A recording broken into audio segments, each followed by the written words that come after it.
Happy Friday everyone! Today we're here with the soap brows tutorial. So I tend to use the Palmolive soap and MAC Fix Plus. So I spray one pump of this onto my actual bar of soap. I would recommend this soap or the Pears soap because that one's actually see-through, so it's probably a little bit better than this one. And then you just rub your spoolie about in that bar of soap.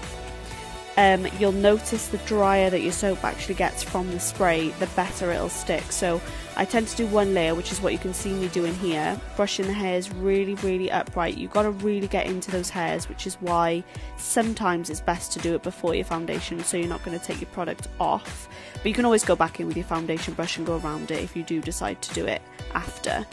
So here you can see I'm doing my second layer, so you don't need to wait for it to dry or anything, just go straight in with your second layer.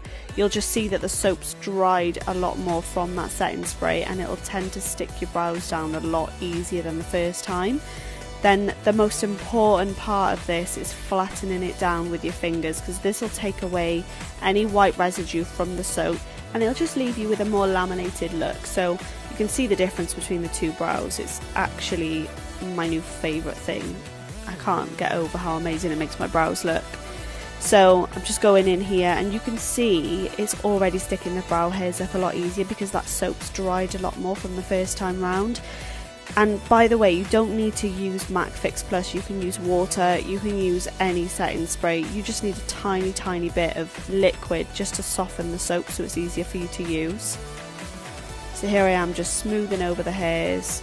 It just makes such a difference. And the question I get asked the most is, how do you get your brows to not look white after doing soap brows?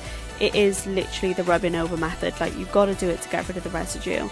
Look at the difference of these brows. I hope you guys found that easy enough to follow, and I'm sure I'll see you on the next one. Bye!